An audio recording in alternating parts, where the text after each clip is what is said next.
അപ്പോഴേ ഞാൻ ഇന്നൊരു സാധനം പരിചയപ്പെടുത്താൻ വേണ്ടിയിട്ടാണ് നിങ്ങളുടെ മുമ്പിലേക്ക് വന്നിരിക്കുന്നത്. വേറൊന്നുമല്ല, ഇപ്പം നമ്മുടെ വീട്ടിൽ പ്രായമായ അമ്മച്ചിമാർ അപ്പച്ചന്മാർ അങ്ങനെയൊക്കെ ഉണ്ടെങ്കിൽ അവർക്കെല്ലാവർക്കും ഉപകാരപ്പെട്ടൊരു സാധനം വെച്ചാൽ ഈ ഒരുപാട് മരുന്ന് കഴിക്കാനുണ്ടാവുമല്ലോ. അപ്പോൾ നമ്മളെന്ത് ചെയ്യും? ആ മരുന്ന് കഴിയുമ്പോൾ ചിലപ്പോൾ നമ്മൾ മറന്നു പോകും ചില മരുന്നുകൾ കഴിക്കാനായിട്ട്. അങ്ങനെ മറന്നു പോകാതിരിക്കാൻ വേണ്ടിയിട്ട് ഒരു സാധനം മെഡിസിൻ ഓർഗനൈസറാണ്, മീഷോ എന്നാണ് മേടിച്ചത്. ഓക്കെ, ഇതൊരു പെയ്ഡ് പ്രൊമോഷനൊന്നുമല്ല, നമ്മൾ മേടിച്ച് നമുക്ക് ഉപകാരമാണെന്ന് തോന്നിയപ്പോൾ നിങ്ങളിലേക്ക് കൂടെ അത് ഇങ്ങനൊരു സംഭവം ഉണ്ടെന്നുള്ളത് പറയുന്നു എന്നുള്ളതേ ഉള്ളൂ. ഇതാണ് സംഭവം, കണ്ടോ? ഇവിടെ ഇങ്ങനെ എഴുതി വെച്ചിട്ടുണ്ട്. ഇത് കൂടുതലായിട്ട് അമ്മ നമുക്ക് പറഞ്ഞു തരും.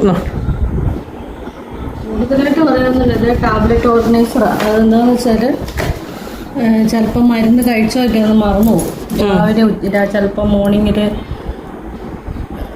എന്താ പറയുന്നത്, ഫുഡിന് മുമ്പ് കഴിക്കേണ്ടതുണ്ടാവും, അല്ലെങ്കിൽ ഫുഡ് കഴിഞ്ഞ് കഴിക്കേണ്ടതുണ്ടാവും. അപ്പോൾ ഇത് ഒരു പ്രാവശ്യം കഴിച്ച് കഴിഞ്ഞ് പിന്നെ കഴിച്ചില്ല എന്നുള്ളത് മറന്നു പോകും.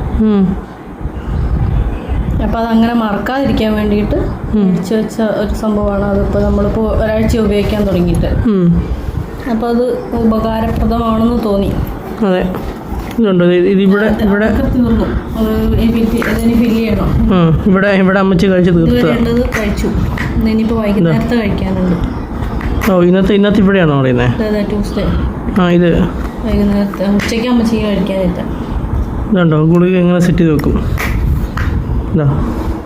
അത് ഇതാണ് ബാക്കപ്പ്. നമുക്ക് ഇത് ബാക്കപ്പാ. ഇതും ബാക്കപ്പാ അല്ലേ? അത് കണ്ടാൽ മനസ്സിലാവും.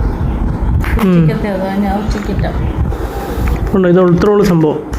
പിന്നെ നമ്മൾ ഉപയോഗിച്ച് നമുക്ക് ഉപകാരപ്രദം തോന്നിയപ്പം നിങ്ങളുടെ കൂടി ഒരു സാധനം ഇട്ടു. അതിൻ്റെ ലിങ്ക് ഞാൻ ഡിസ്ക്രിപ്ഷനിൽ കൊടുത്തേക്കാം കേട്ടോ. ഓക്കെ, നമ്മുടെ ഇന്നത്തെ വീഡിയോ നമുക്ക് നാളെ കാണാം. ബൈ.